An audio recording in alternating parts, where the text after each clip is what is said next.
Do you know that I fasted and when I stepped on the scale, I actually gained 2 pounds, and God was like, you know what? I did it on purpose. That's what you get, because you are not doing this as a vanity metric. You are not doing this so that you are losing weight. You are doing this to get closer to me. So if you want to starve yourself to go lose weight, that's called anorexia, boo-boo. If you want to go be anorexic, then you go be anorexic. But if you want to get closer to me, then we're going to do this. You're not going to sit up there and try to play games with me and go on this fast so that you can lose weight and try to call it some type of spiritual thing when really you just want to drop a couple pounds.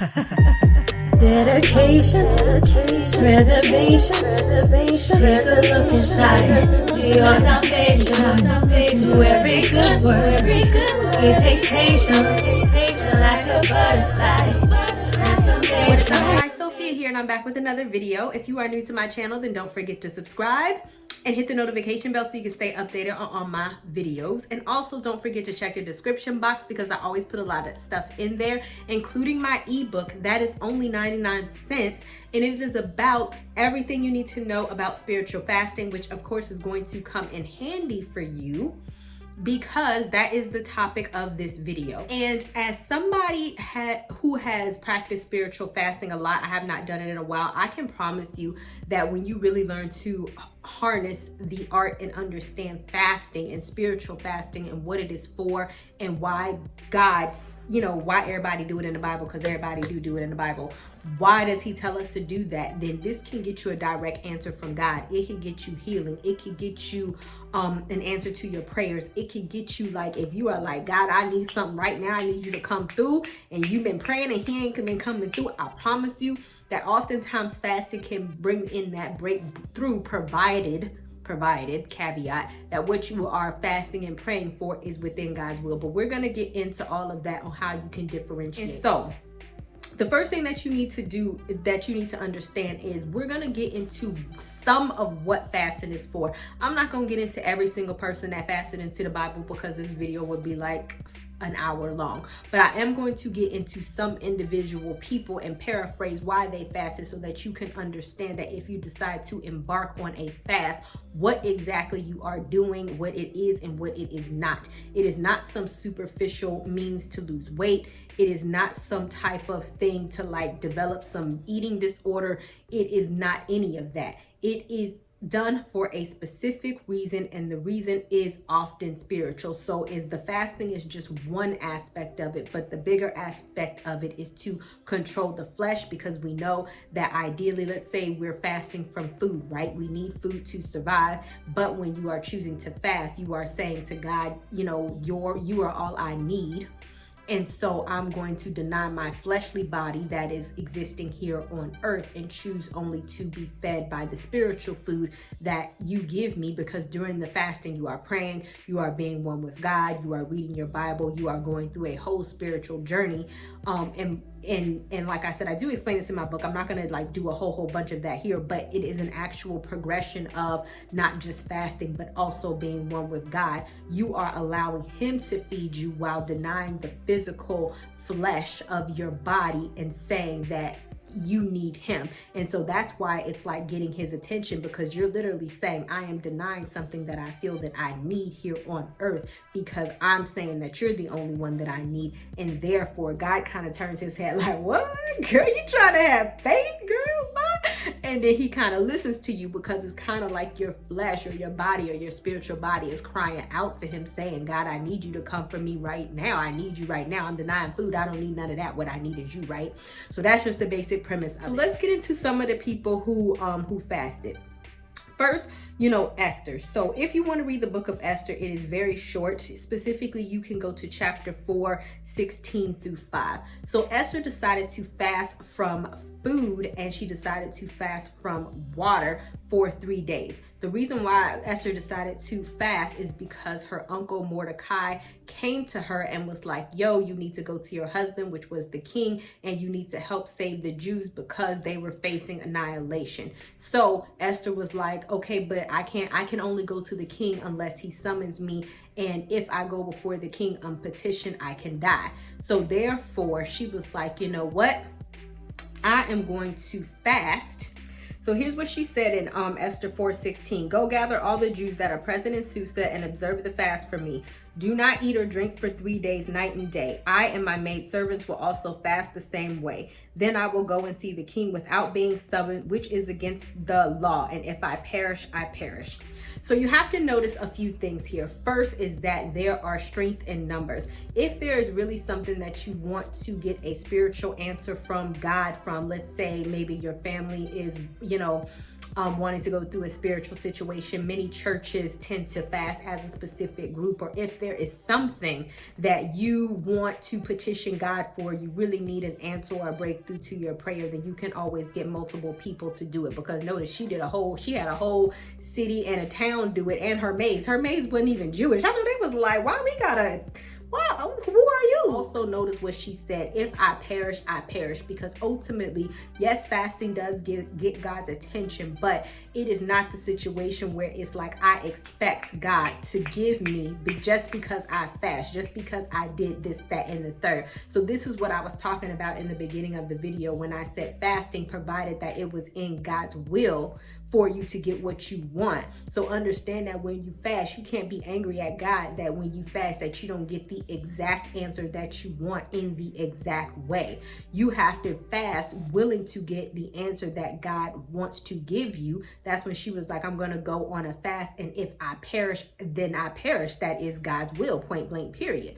So it wasn't even like, oh, I'm gonna go in a fast and I know that that the king is gonna extend his royal scepter to me and he's gonna extend it because I fasted. She's just like, no, I'm just gonna have faith in God that if this is the realm that he wants me to step into, then he is going to save me. But if not, then it is what it is. So you have to know that fasting is not a tool that you can use as some type of weapon or some type of genie or some type of wish upon a star that whenever you want something right now, then God will give it to you. In my personal experience, most of the time when I have fasted, God has given it to me, but it's also a situation where you cannot expect to get that exact thing. You also need to be one with God and know that what you're fasting and what you are praying for is in alignment with what you are asking God for, if that makes sense. And so the next person that I'm going to get into is I'm going to get into Jesus, because Jesus fasted for 40 days before, right before that he was facing his crucifixion. Now, what Jesus was fasting for was that resisting temptation. And I actually have a blog post that I'm going to post down in the description box, because I have a video on this as well where I talk about lust. I did suffer from lust way back when. You have to read the blog post in order to understand. I'm not going to get all into it all right here, but I know because I've been celibate for like over 5 years now. And so I know, and y'all are like, oh my God, you're going to die. No, I'm not. But this is the point that, fasting, because this is something that I actually did before embarking on my celibacy journey, was that I also understood that fasting is, like I said, it's the same concept of not being ruled by your flesh, because lust is a fleshly thing. That is something that is controlled by the flesh. And so I did not think that that is something that you could conquer. But once I have conquered it, now I'm like, yo, being celibate, yeah, I mean, it is what it is. It's not like it's not like it was, because that is something that is a fleshly desire that will rule over you. So what I'm saying is that if you want to fast, you can fast for healing. You can fast to be healed from an affliction, to be healed from temptation, or something to that effect. And that is how it was very similar with Jesus, right? Because if we go into Matthew 4:1, it says, then Jesus was led by the Holy Spirit into the wilderness to be tempted by the devil. So if you notice that I just gave my story about lust is the works of the flesh, and works of the flesh comes from the devil, basically. And I have a whole series on the devil if you want to know about like how that works, but basically to be tempted by the devil. And it says, after he had gone without food for 40 days and 40 nights, he became hungry. But what did the devil do? The devil started to tempt him. He said, I will turn these stones into bread. And then Jesus was like, man shall not live by bread alone, but by the everlasting word that comes out of the mouth of God. Because what was he saying? He was saying what I just explained to you when I was talking about the whole introduction of fasting. When you choose to fast, you are saying, I am choosing not to feast my eyes on what is within this world. Yes, yes, I know that I need bread to survive, but understand that is not where the living, the ultimate everlasting, or my life comes from, or my blessings come from. That is just something that is of the material world.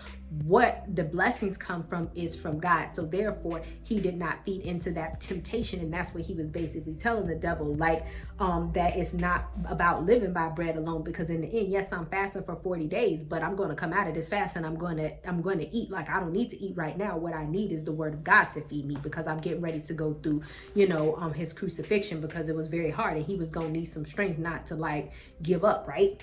And so basically the fasting gave him strength, and it also helped him resist the temptation, because then the devil took him into the holy city of Jerusalem and he placed him on the pinnacle, the highest point of the temple, and he said, throw yourself down, for it is written that an angel will catch you. And Jesus was like, nah, right? Are you crazy? And then the last thing that Satan did was that he promised Jesus a whole bunch of riches and said, look at where the light touches, I'll promise you that I'll give you everything if you just bow down to me. And he was like, Satan, get behind me. So what fasting does is that, because all of these are temptations, if you think about it, the devil tempted him with material wealth. The devil tempted him with like a fleshly desire. I'm going to say the food is that, because he had not eaten. So it could be lust. It could be anything, whatever healing or an addiction or whatever you need healing from, you can consider that like to go on a fast, that it will help you get control of, right?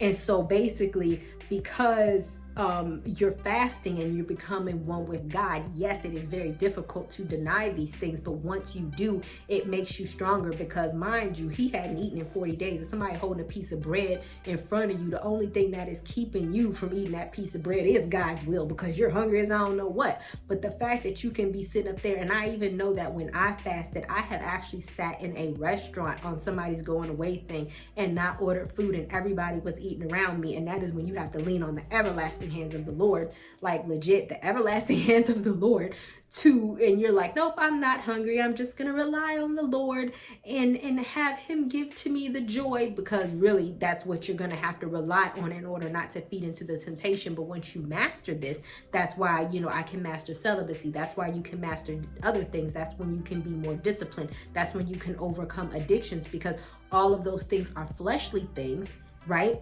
And so really you are really literally training yourself to put mind over matter, if that makes sense. So I actually have a really good post on spiritual fasting, and it has done really well on my blog for like a few years now. But I know that one of the comments, or a few comments and even emails that I got, was like, oh, I have diabetes, I am very sick, I can't fast from food. Yeah, and I get that. So a fast does not always have to be entirely from food. A fast can be with whatever you make it, but it does have to be hard.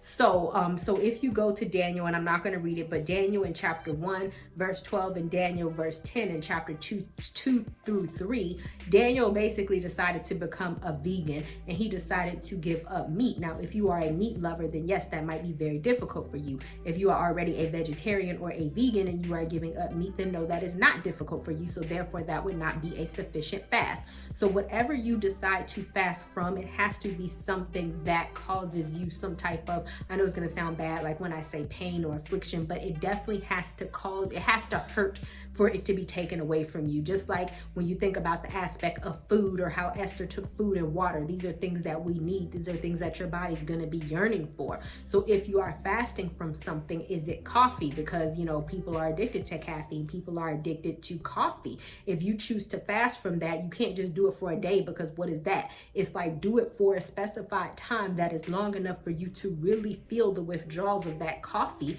because then you're going to call out on the Lord to help move you through that affliction, because that is what it's about. It's about calling on God and saying, whatever it is that I'm going through, you can heal whatever that is within me. So whatever you're fasting from, it has to be really difficult, and whatever you're fasting fasting from, it also has to be enough time in which you cause yourself some type of suffering. I know that sounds terrible, but it's true. You have to suffer to some extent. So I do want to bring out David, and I actually touched on this in Esther. I'm actually not going to read that Bible verse verbatim, but if you want to read it, it's in 2 Samuel 12:16 through 23. In this particular situation, David had a child with Bathsheba while she was married to somebody else, and he committed a whole bunch of sins in that process. That's neither here nor there. I talked about that in my lust video, but God was like, yo, I'm gonna have to kill the child. God was harsh in the Old Testament, like legit. And so David decided to fast to change God's mind. So this is another reason why you can fast. Yes, I want to get an answer from God. Yes, I want to change God's mind. Yes, I need you to move on my behalf. However, the child died, and then David got up and he washed his face and he continued on, and his servants was very shocked. They were like, oh, we don't want to tell him that the child is dead, because they thought that he was going to freak out. But then once he overheard them and heard that the child was dead, he got up and he went about his everyday life. And then they was like, okay, but why was you fasting when the child was here, but now that the child is gone? He was like, because when I was fasting for the child to live, I was fasting to give, a petition, but now that he's gone, there's not anything that I can do. There's no reason for me to continue to fast, because the child is already gone, and I was fasting for God to keep the child here, right? But now that has not happened, there's no need to keep myself in the fasting state, because God decided not to grant my petition. And he was like, and I'll see my son again in heaven. That's basically what he said, right? So with all of that, you have to understand that, fasting is not to put yourself in a state of just torture, in the sense that, oh my God, I feel like I'm a loser and I just want to fast to hurt myself, because now this is like self-injurious behavior. No, you're doing it for a reason. You're doing it to get closer to God, and you're doing it to petition God for something. This is not a state where you just want to starve yourself because you feel that you're unworthy. Because why would David continue to fast after the child has died, and basically he would just be punishing himself? No, he was fasting because he wanted the child to live. And the second thing is, once again, like I would like to reiterate, if God's answer is no to whatever you are asking for, the answer is no. Just because I don't want to hear you say, Sophia, I fasted and I asked to win the Mega Million lottery and it did not happen for me, and you wrong about spiritual fasting. If God don't want that for you, I don't care how much amount of fasting that is going to do. It's no, it is what it is. Whatever. Yes, you fast because it is a way to get God's attention, but God is not your freaking slave. Whatever he wants to do, he's going to do. And if the answer is no, then it is no. And so last but not least, I want to get into how you should behave during the fast. And this is actually one of the more important points. Whenever I fast, I make it a point to look my best, to act my best, and to dress my best. You do not want to try to bring attention to yourself because you are choosing to fast, because you want everybody to know how holy you are. And the Bible actually says that. So if we go to Matthew 6:16, and whenever you are fasting, do not look gloomy like hypocrites, for they put on sad and dismayed face like actors, coloring their faces with ashes or dirt, so that their fasting may be seen by men. I assure you and most solemnly say to you, they have already had their reward in full. So what is God is saying? If you are fasting because you want to get man's attention and you want to be like, oh my God, I'm so sick, I'm gonna go to like the doctor because I'm fasting, and it's been like 5 minutes, and you're like, oh, you want all this attention and you want to tell everybody, then guess what? That's the attention that you're going to get. That's the attention that you're going to get from man, but that is your reward. The reason why you are fasting is because you want to get the attention from God, not from man. So you have to pick your battles. Either I'm going to choose to act my best, not tell anybody I'm fasting, and fight through the pain. I don't care. I have some hunger freaking pains, man. And I have been sitting up there with a freaking smile on my face, because I know that will help give me the answer from God, because God is like, oh, look at that girl right there. She is fasted for the right reasons, and she is doing this so that she could get closer to me, not to show how holy she is or how long she could fast or who she could do this for, because she wants the attention from other people. She wants to get my attention, and therefore this process is just between her and I.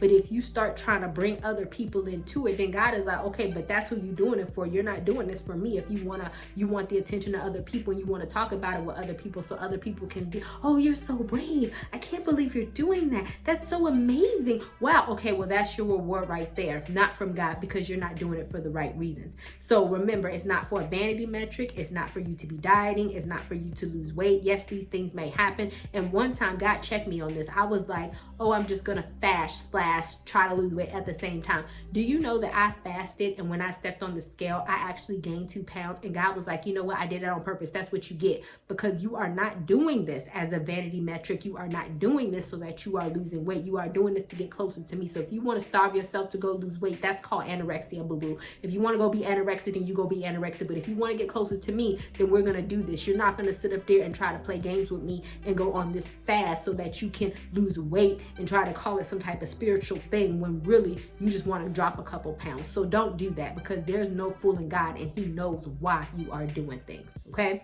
All right, guys, so that is about it. Once again, don't forget to check the description box. Get my spiritual fasting ebook. It's an instant download. It's really not that long. It talks about why you should fast, how you should fast, what you should fast from, and what you should do while you're fasting in order to get an answer from God. So thank you guys so much for watching, and I would love to know your experiences with spiritual fasting. Have you guys ever done it before, and do you, or have you actually gotten results? All right, guys. Pieces.